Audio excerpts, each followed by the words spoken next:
उपस्थित सभी सम्मानित हमारे मंचासीन साथीगण, सामने बैठे हुए सभी बुजुर्गों नौजवान साथियों, आज सबसे पहले तो मैं धन्यवाद करता हूं इस आयोजन समिति का कि इन्होंने शुरुआत की है। जो समस्या बहुत लंबे समय से चली आ रही है उसकी समाप्ति के लिए, उस पर एक ठोस निर्णय के लिए आप लोगों ने एक पंचायत रख के इसकी शुरुआत की है।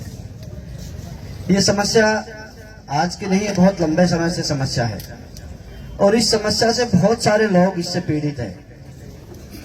आज जितनी समस्या आज हमारे भिवाड़ी के लोगों को है उससे ज्यादा समस्या और भी कई जगह के लोग हैं जिनको इस गंदे पानी की वजह से उनको भी यहाँ बहुत सालों से परेशान रहना पड़ रहा है। एज ए नागरिक मैं बात करूं तो मैं और मेरे खुद के गांव में भी लगातार हम लोग सालों से इस गंदे पानी की समस्या से हम लोग पीड़ित रहे हैं। साड़ोद गांव में चौपान के इंडस्ट्रियल एरिया का पानी भरता है, खुसखेड़ा में खुसखेड़ा और भिवाड़ी का पानी जाता है। मेरे गांव में थड़ा में भी गंदा नाला है, उसमें भी लगातार ये पानी चला है और बीच बीच में कभी इधर चला दिया कभी उधर चला दिया। चलते चलते चलते ये भिवाड़ी बाईपास पर लगातार लंबे समय से भरने लग गया। पानी की क्वांटिटी बढ़ती गई, शहर बढ़ता गया, औद्योगिक क्षेत्र बढ़ता गया, प्लानिंग किसी ने भी नहीं की। अब इसमें ये दोष आज किसी का नहीं है, आज की सरकार का नहीं है, पिछली सरकार का नहीं है, 5-7 साल की समस्या नहीं है। ये समस्या है शुरुआत से ही। प्लानिंग जब हुई थी, जब शहर बसने लगा था, उसी समय इसकी प्लानिंग होनी चाहिए थी। उसकी कोई प्लानिंग नहीं हुई। इंडस्ट्री लगाते गए, चौपान के अलग डेवलप कर दिया, खुसखेड़ा अलग डेवलप कर दिया, कॉलोनियां बनने लगी, बहुत सारी हाउसिंग सोसाइटी आ गई, उन सब का भी पानी है। धीरे धीरे करके हरियाणा की भी बहुत सारी कॉलोनियां हैं हमारे साथ में लगते हुए, जो डेवलपमेंट का लाभ उन्होंने भी लिया और हरियाणा के भी जो एरिया उसमें भी बहुत सारी कॉलोनियां बनी हुई, उनका भी पानी इसमें आ रहा है।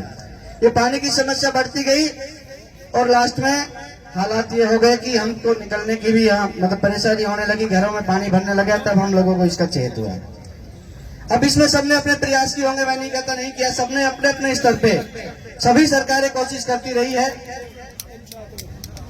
क्योंकि मैं 2012 में इस पानी के मेरे गांव में पानी जाता था, उस समय मेरी मैडम जिला परिषद की मेंबर थी, तो हमारे यहाँ भी पानी की समस्या थी। हम लोगों ने वहाँ पे और कुछ नहीं मिला, गांव के लोग क्या करेंगे बेचारे।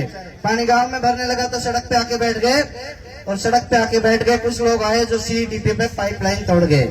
उसमें मुकदमा भी दर्ज हुआ, जिसमें मेरे पे भी मुकदमा हो। 2012 की बात कर रहा हूँ। ये समस्या उस समय से हम सब लोग झेलते आ रहे, आप भी हम भी। आज गाँव में सैकड़ों बीघा जमीन खुसखेड़ा और थड़ा और आसपास के किसानों की वहां भी भरी हुई है।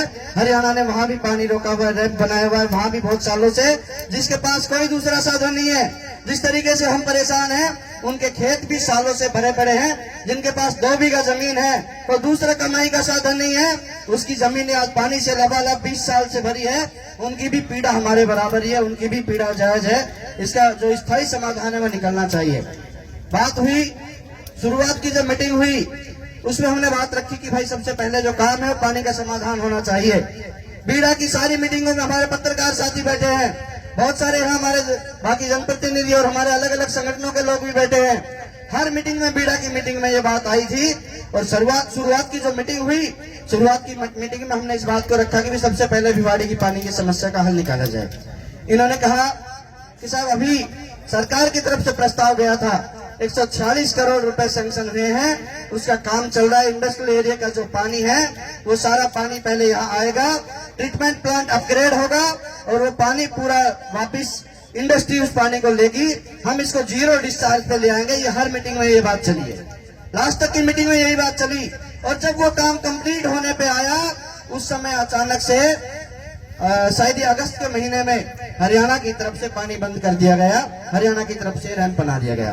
सरकार की तरफ से लगातार बात हुई कि भाई हमने गंदे पानी का समाधान निकाल लिया है। साथ ही डोमेस्टिक के लिए अमृत 2 में 34 MLD का STP का काम हमारा आज चला हुआ है। अमृत 2 में जो डोमेस्टिक पानी कॉलोनियों का पानी था, हाउसिंग सोसाइटियों का पानी था, उसके लिए भी 34 MLD का काम चालू हो चुका था।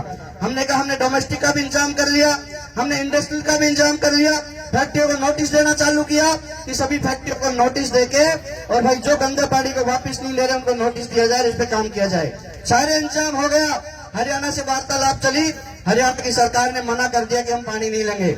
हमने बार बार कहा कि भाई हमारी समस्या जो थी उसका हमने समाधान कर लिया, गंदे पानी का समाधान हो चुका है, इंडस्ट्रीज अपने पानी को ट्रीट करके वापस ले रही है, अब बारिश का पानी है आप उसको नहीं रोके।